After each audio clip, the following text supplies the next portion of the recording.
Should we be worried about Ghost? He's made some poor choices. Punching Brandon, cutting the tops off his shoes, walking out of school, stealing the silver bullets. He's had a tough life, but don't we want him to do better? Let's begin in the middle of page 104 with As Everybody. As everybody except for Sonny lay down on the track trying to catch their breath, Coach had this cocky grin on his face as he came from his car, like he knew he'd worked us to death. "Coach Witt, who shined today?" he asked, jingling his keys. Coach Witt stood with her hands on her head, her face and the parts between her braids glistening with sweat. "I gotta give it to Sonny, Coach. The kid stuck with me the whole time." Sonny lit up. He wasn't even tired. Like running 800 miles or however many we ran was no big deal to him. And I'm sure almost everybody else felt like, I don't know, like we had become slime. "Good job, Sonny," Coach said, giving him a high five. "I told you vets to look out for him, didn't I?" Mikey and Aaron and Britt Brat and JJ and pretty much all the vets groaned, but I could tell they were impressed by lanky-legged Sonny. Patty jumped up and gave him 5 as well. "Yo, you like an alien," she said. "Yeah, man, you got legs," Lou followed. Then he turned around to me. "You too, Ghost. Them new shoes ain't give you no new speed, but you ain't quit. So, yeah." "Thanks," I said. "You too." I don't know why I said you too. It's just like a reflex. It didn't even really make sense in this case, but that's what came out. Okay, Coach said. "Y'all can hug and all that tomorrow after the newbie dinner." "What's that?" Patty asked. "It's tradition. Every year I take the newbies out for Chinese food on the first Friday of the season. It's like a bonding thing," Coach explained. And then looking from me to Lou to Patty to Sonny, one by one, he added, "What? Y'all don't like Chinese food?" Of course, we quickly answered, "No, Chinese is good. Definitely. Sounds good to me. I'm cool with it." Coach, with a key ring now on his middle finger, spun the keys like cowboys do with their guns on the old movies Mr. Charles was always watching. "Okay then," Coach said. "Now, give me 2 cool-down laps and get off my track." At home, me and Ma had my favorite dinner, Salisbury steak. Every time she brought it home, all I could think about was how lucky the people in the hospital were that they could get that for dinner. Salisbury steak is amazing. I don't know what exactly Salisbury is, but whatever it is, it's delicious. "So you liking track?" Ma asked, heating the food up. "Yeah, it's cool. It's crazy hard, but it's cool." "And what about the coach?" she asked. "How's he?" "I like him," I said, plain, unsure of what she was getting at. Like I said, moms never trust people around their kids. Never, ever.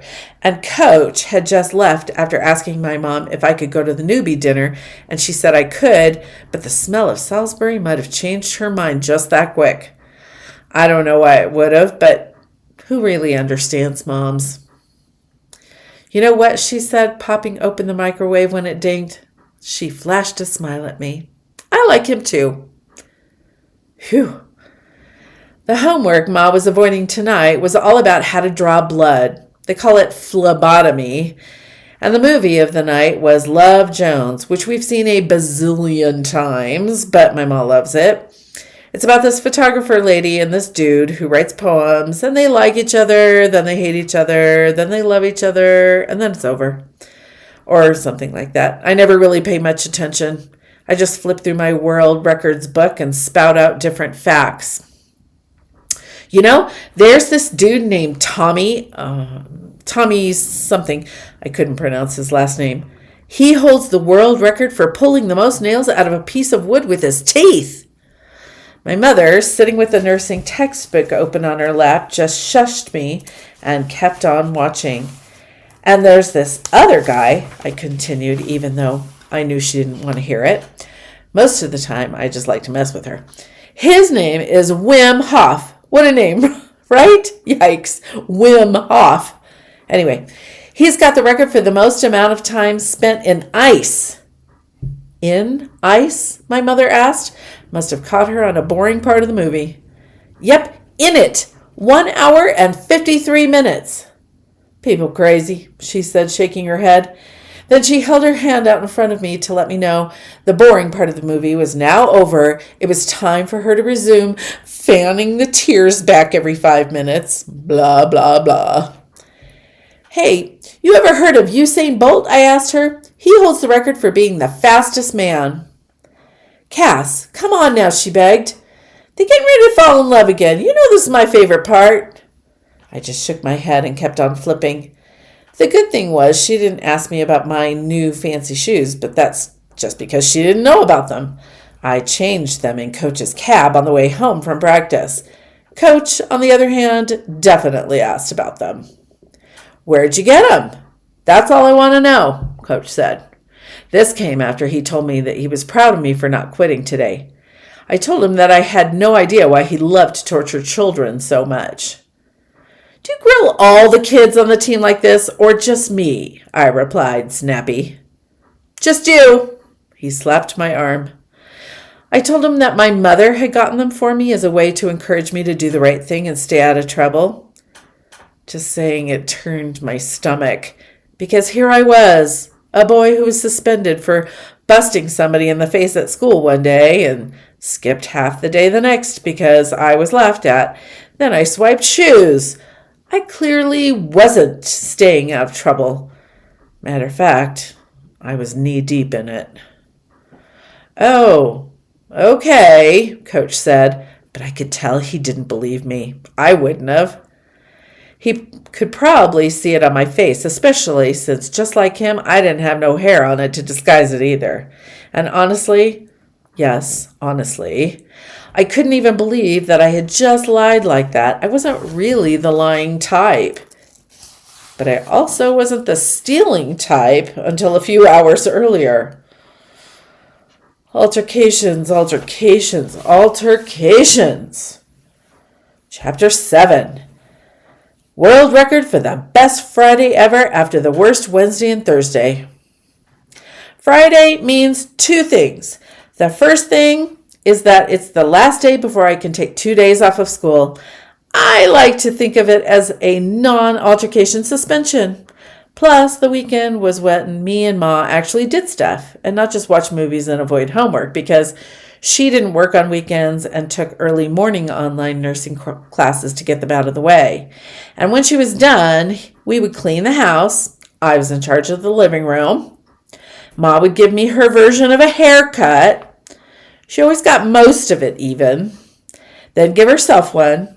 And then we would go over to my Aunt Sophie's house. Aunt Sophie is my mom's younger sister, and she's like the coolest lady ever.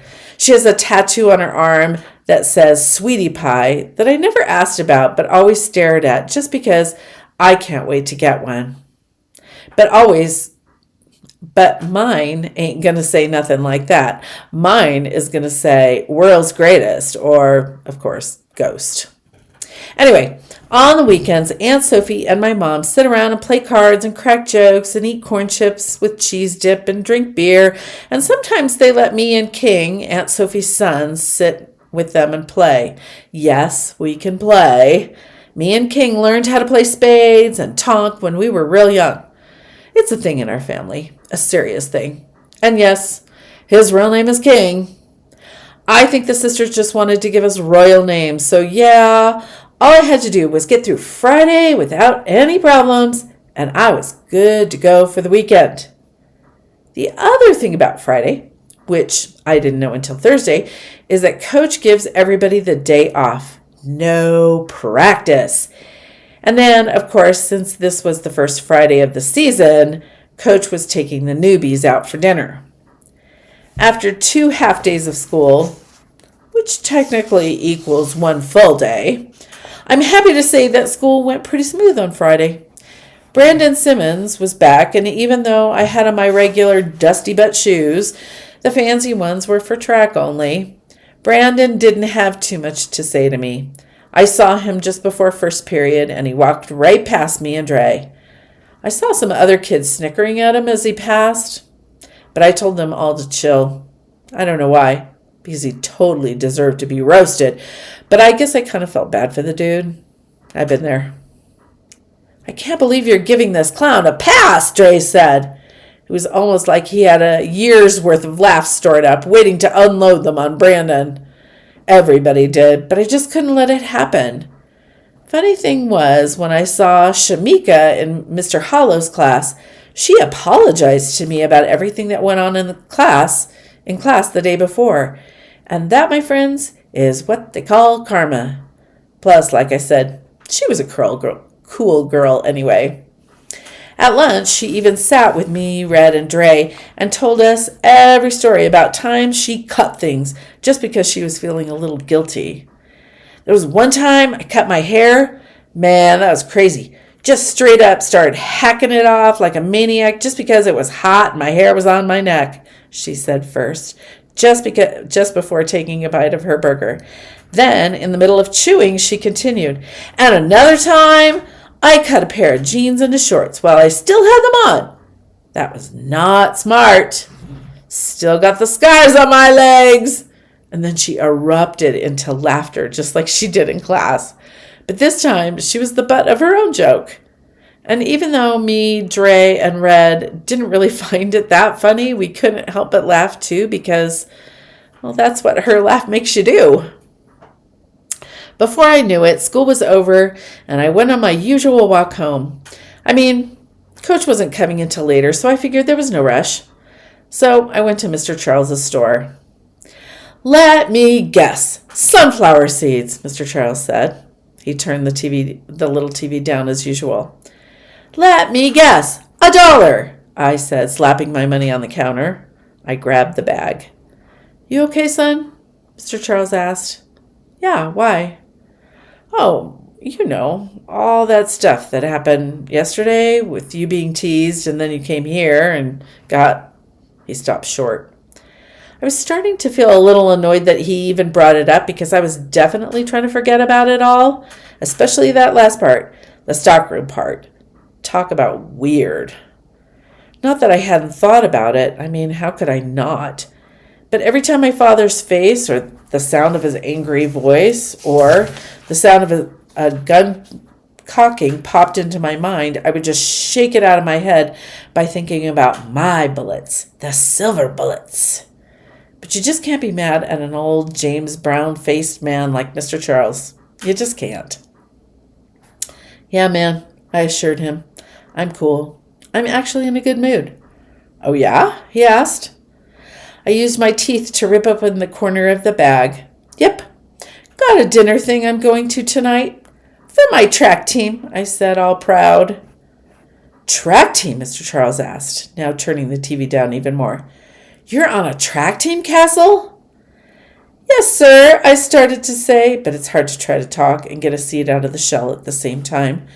So I waited until I got it done, then continued. Remember, I told you yesterday. You did? Mr. Charles looked puzzled. The old brain's getting wonky these days. Sorry, son. It's cool. I tapped the bag in my palm to get a few more seeds out. So, yeah, I'm on a team called the Defenders, one of the best teams in the city. I didn't know you were an athlete, Mr. Charles seemed impressed. Well, I am a pretty good one, too, I bragged, tossing the seeds in my mouth, then casually slapping my hand against my thigh to brush the salt off. A shock of soreness shot down to my knee, a painful reminder that I was definitely an athlete. Ugh. Mr. Charles twisted the top off of cranberry juice and took a sip. I believe you. I told you, kid. You're one of the world's greatest. Got that right, I said, now spitting shells in my hand. One of the world's greatest. Okay, so he has added lying to Coach about the shoes to the list of poor choices. And do we have a little bit more foreshadowing with Ghost's worry that Coach didn't believe him? We're pulling for this kid, but he has got to figure out how to make better decisions. Maybe tomorrow.